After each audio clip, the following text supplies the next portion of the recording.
Right now, someone is using their childhood trauma to control you, and you think loving them harder will fix it. I have drained 5 people dry with that exact lie, and I'm about to show you how to tell the difference before they take everything. My childhood was not easy. I will tell you that right now. My father left when I was 7. My mother worked 2 jobs and barely noticed I existed. I grew up in a house where the lights were always off because we could not afford the electric bill. I wore the same 3 shirts to school for 2 years straight. Kids made fun of me. Teachers ignored me. I was invisible. But I learned to use that. I learned that pain is currency. Suffering is leverage. And if you tell your story the right way, people will hand you their hearts, their wallets, their entire lives, and they will thank you for taking it. Let me show you exactly how this works. The first time I truly understood the power of victimhood, I was 19. I had just started community, college. I was broke. I was angry. I was tired of being the kid everyone overlooked. But then I met Sarah. Sarah was everything I was not. She came from money. Her parents paid her tuition. She drove a car her father bought her for her birthday. She had this way of smiling that made you feel like the world was a good place. She believed in people. She believed in second chances. She believed in me. I did not plan it at first. It just happened. We were sitting in the library one night, and she asked me about my family. I could have lied. I could have told her something vague. But I saw an opening. I saw the way her eyes softened when she talked about helping people. So I told her the truth, or at least a version of it. I told her about my father leaving. I told her about my mother's exhaustion. I told her about wearing the same clothes and feeling invisible. I even cried a little. Not fake tears, real ones. Because when you have lived through real pain, you can access it whenever you need to. You can let it bleed out just enough that they can see it, just enough that they feel responsible. And Sarah? She melted. She reached across the table and held my hand. She told me I was strong. She told me I deserved better. She told me she wanted to help. That was the moment I knew I had her. Within a month, Sarah was paying for my groceries. She convinced her parents to let me stay in their guest house rent-free so I could focus on school. She introduced me to her friends as this brave, resilient guy who had overcome so much. And I let her. I played the role perfectly. The grateful survivor, the wounded hero, the project she could fix. But here's the thing. I was not grateful. I felt entitled, because in my mind, the world owed me this. The world owed me everything it had taken from me. Every single thing my father did not give me. Every moment my mother was too tired to notice me. Every humiliation I endured as a kid. It all added up to a debt. And Sarah, she was just the first payment. I did not love her. I do not think I have ever loved anyone, but I needed her. I needed what she could give me. The money, the stability, the image, the validation. Every time she looked at me with those soft, sympathetic eyes, I felt something close to power. She thought she was saving me. But really, I was consuming her. The key to making this work is consistency. You cannot just tell the story once and expect it to carry you forever. You have to keep it alive. You have to remind them over and over why they need to feel sorry for you. Why do they need to take care of you? Why leaving you would make them the kind of person who abandons someone in need. So I would bring it up strategically. If Sarah ever questioned me, if she ever got frustrated that I was not contributing financially or emotionally, I would circle back to the pain. I would remind her how hard it was for me to trust people after everything I had been through, how much my childhood had damaged me, how I was trying so hard, but it was just so difficult because no one had ever shown me what healthy looked like. And just like that, her frustration would dissolve. She would apologize. She would tell me to take my time. She would reassure me that she understood, that she was not going anywhere. It was perfect, really. I controlled her with my suffering. I made her responsible for my happiness, and the more she tried to fix me, the more I could take. The more she gave, the more I needed. Because there is no bottom to this hunger. There never has been. But you cannot stay in one place forever. Eventually, people start to wake up. They start to notice that you are not actually getting better, that the same problems keep happening. Sarah started asking questions. She started suggesting therapy. She started saying things like, maybe you need to work on yourself. That is when I knew it was time to move on. But I could not just leave. That would make me the bad guy. So I made her leave me. I started picking fights. I started withdrawing. I started making her feel like she was not doing enough, like she was failing me. I blamed her for not understanding my pain. I told her she was just like everyone else who had abandoned me. And then, when she finally broke, when she finally said she could not do this anymore, I looked at her with the saddest eyes I could manage and said, "I knew you would leave. Everyone always does." She cried. She apologized. She even tried to take it back. But I was already done. I had already found someone else, someone new who did not know the story yet, someone who would hear it fresh and feel that same rush of sympathy. Her name was Emily. Emily was different from Sarah. She was older, more successful, a lawyer with her own practice. She had her life together, which meant she had more to give. And she had this deep belief that people who had been through trauma deserved compassion and second chances. She told me on our third date that she had always been drawn to people who had been through hard things. I did not even have to think about what to do next. It was automatic by then. I told her my story over dinner. I made it even sadder this time. I added details about my mother's drinking. I mentioned a teacher who humiliated me in front of the entire class in 5th grade. I described the feeling of being alone on Christmas morning while other kids opened presents with their families. By the time I finished, she had tears in her eyes. She reached across the table and touched my hand. She told me I was brave. She told me I was a survivor. She told me she wanted to be there for me. And I let her. With Emily, I refined the approach. I learned that you do not just use your childhood as a story you tell once. You use it as a shield. Anytime she challenged me, anytime she expressed a need or a boundary, I would redirect the conversation to my trauma. I would make her feel guilty for expecting too much from someone who had been through what I had been through. Did she want me to contribute to rent? Well, I was struggling with depression because of my childhood. Did she want me to help around the house? I was emotionally exhausted from processing my past. Did she want me to be more present, more engaged? I did not know how to do that because no one had ever modeled healthy relationships for me. Every conversation became about me. Every problem traced back to my pain. And Emily, being the compassionate person she was, kept adjusting, kept lowering her expectations, kept trying to be more understanding. She read books about trauma. She gave me space. She stopped asking for things because she did not want to overwhelm me. I was draining her, and she had no idea. The best part about this approach is that it makes you untouchable. You cannot criticize someone who has suffered. You cannot hold someone accountable when they have already been through so much. It is the perfect defense, the ultimate excuse. And it works on everyone, but especially on people like Sarah and Emily. People who want to believe they are good. People who need to believe they are making a difference. They need a project. They need someone to save. And I gave them that. But here is what they did not understand. I was not a project.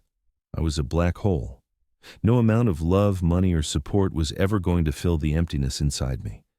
Because the emptiness was not actually about my childhood. It was about me. It was about the fact that I could not feel anything real, that I could not connect, that I did not know how to love someone without keeping score. But I could not admit that. Not to them. Not to myself. Because if I admitted that, I would have to take responsibility. I would have to change. I would have to do the actual work of becoming a different person. And that is hard. Blaming my childhood is easy. Emily lasted 2 years, longer than Sarah, but eventually she got tired too. She started saying things like, "Feel like I am the only one trying." She started setting boundaries. She started pulling back. So I escalated. I told her I was having thoughts about harming myself. I told her I did not know if I could go on without her support. I made her responsible for whether I would be okay. And for a while, it worked. She stayed. She tried harder. She sacrificed more of herself. But eventually, even that was not enough. She left anyway. And when she did, I made sure everyone knew it was her fault. I told our mutual friends that she abandoned me when I needed her most. I posted vague things on social media about betrayal and loneliness. I made myself the victim again. And it worked. People reached out. People offered support. And within a month, I had found someone new. I have done this 5 times now. 5 different people. 5 different versions of the same story. And it works every single time. Because people want to believe in redemption. They want to believe that love can heal wounds. They want to believe that if they just try hard enough, they can save you. But here is the secret they do not see. I do not want to be saved. I want to be served. I want to take without giving. I want to be the center of attention without doing the work of actually healing. And my childhood is the perfect tool for that. It is my get-out-of-jail-free card, my universal excuse, my shield against accountability. I do not think about whether it is fair to the people I use. I do not think about the damage I leave behind. I do not think about the fact that Sarah probably has trust issues now, that Emily probably questions her own judgment, that every single person I have been with has walked away feeling like they failed. I do not think about any of that, because in my mind, they owe me. The world owes me, and I am just collecting what is mine. Right now, I am with someone new. Her name is Rachel. She is kind. She is patient. She has a good heart and this beautiful way of seeing the best in people, and I am already laying the groundwork. I've already told her about my father, about my mother, about loneliness and pain, and she is already falling for it. She is already looking at me like I'm something precious, something worth saving, something fragile that needs to be handled with care. She has no idea what is coming. She has no idea that in 6 months I will be using that same pain to deflect every criticism, that I will make her feel guilty for wanting basic things like honesty and reciprocity, that I will drain her slowly until there is nothing left, and then I will find a way to make her think it was her fault when she finally leaves. But here's the thing. Deep down, in a place I do not like to visit, I know this is not sustainable. I know that eventually I will run out of people who are willing to listen. I know that eventually the story will stop working, that I will be alone, truly alone. And that terrifies me more than anything, because the truth is, I am not a victim of my childhood anymore. I am a victim of myself. I am the one who chose to stop growing. I am the one who chose to weaponize my pain instead of healing it. I am the one who chose comfort over change. But admitting that would mean admitting that I am the problem, that I am the reason every relationship falls apart, that I am the reason I feel empty no matter how much people give me. And I am not ready to do that. I do not know if I ever will be. So I will keep telling the story. I will keep finding people who will listen. I will keep blaming my childhood for everything. Because it is easier than looking in the mirror and seeing what I have become. Easier than facing the fact that I have had chances to heal, that people have loved me, that I chose to destroy those chances because destroying things is what I know how to do. The story protects me from that truth. As long as I am the victim, I do not have to be the villain. As long as my childhood is to blame, I do not have to take responsibility. As long as people feel sorry for me, I do not have to feel sorry for myself. And that is all I really want. To never have to look at myself honestly. To never have to sit with the shame of what I do to people. To never have to admit that the emptiness inside me is not because of what was done to me, but because of what I refuse to do about it. He thinks he won. He thinks he has figured out the perfect system. But there is one thing that terrifies a narcissist more than anything else: being ignored. Because eventually, people wake up. Eventually, they realize that the story never changes, that the pain never heals, that the promises of growth never materialize. And when they do wake up, when they finally see the pattern clearly, they stop feeling sorry for you. They stop trying to save you. And that is when the narcissist loses all power. Because without an audience, without someone to feel the pain for them, without someone to carry the weight of their supposed trauma, they are left alone with themselves. And that is the one thing they cannot handle. If you are with someone like this, listen carefully. This is not about having a difficult past. Everyone has pain. Everyone has wounds. The difference is whether someone is using their pain to grow or using it to control you. Here is how you know the difference. First, you need to accept reality, even when it hurts. You must accept that this person is not a project you can fix. Their childhood may have been real. Their pain may have been real. But they are using it as a weapon now. And no amount of your love, patience, or sacrifice will change that. You have to grieve the fantasy of who you wanted them to be and accept the reality of who they are showing you they are. Watch the pattern closely. Does their story always end with you giving more? Does every boundary you try to set get met with guilt and reminders of how much they have suffered? Do they bring up their trauma every single time you express a need? That is not healing. That is manipulation. Healing looks like someone taking responsibility, someone doing the work, someone showing up differently over time. If you cannot leave immediately, use what is called the gray rock method. Stop giving emotional reactions. Stop offering sympathy every time they tell the story. Stop trying to fix them. Be as boring and uninteresting as a gray rock. Talk about the weather. Talk about surface-level things. Do not share your inner world, your hopes, your vulnerabilities, because they will use every single piece of that against you.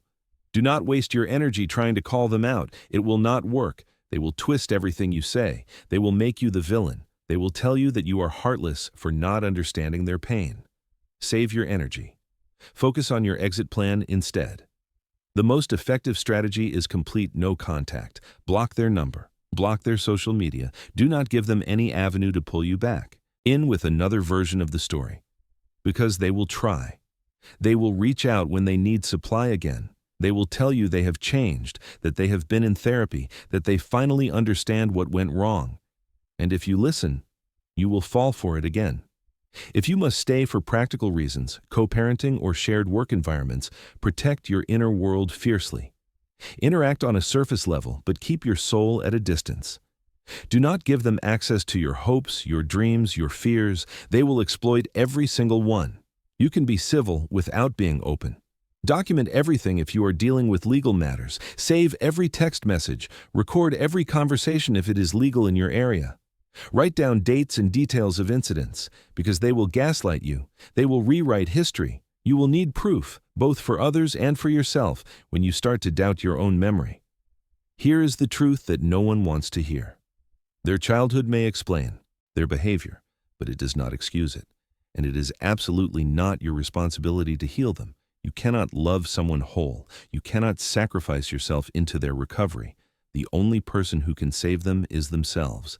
And until they choose to do that work, truly do that work and not just talk about it, they will keep finding new people to consume.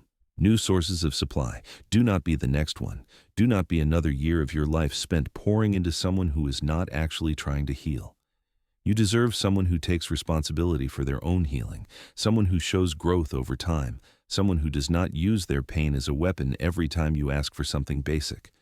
And if you are the one telling this story, if you are the one blaming your childhood for everything, hear this. Your pain was real. What happened to you was not your fault. But what you are doing now, that is a choice. And until you own that choice, until you stop using your trauma as a shield against accountability, you will never be free. You will never be whole. You will never know what it feels like to truly connect with another human being. The emptiness you feel is not because of what happened to you all those years ago. It is because of what you refuse to do about it now. It is because you keep choosing the familiar pain over the terrifying work of change. It is because you keep destroying the very connections that could actually help you heal. And that is the one thing no one else can fix for you. No amount of sympathy, no amount of patience, no amount of unconditional love from others will fill that void. Only you can do that. Only you can choose to stop running from yourself. If you found yourself in this story, whether you saw yourself as the person being drained or the person doing the draining, you are not alone. This pattern is more common than you think, but recognizing it is the first step. So here's what I want you to do. If this resonated with you, if you saw someone in your life in this story, hit that subscribe button.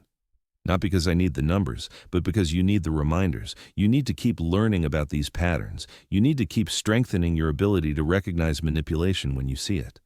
And if you are struggling right now, if you are in the thick of a relationship like this and you feel crazy and confused, let me tell you something. You are not crazy. Your feelings are valid, your needs are reasonable, and you deserve better than someone who uses their pain to control you. Leave a comment below if you want. Tell me what you saw in this story. Tell me what resonated.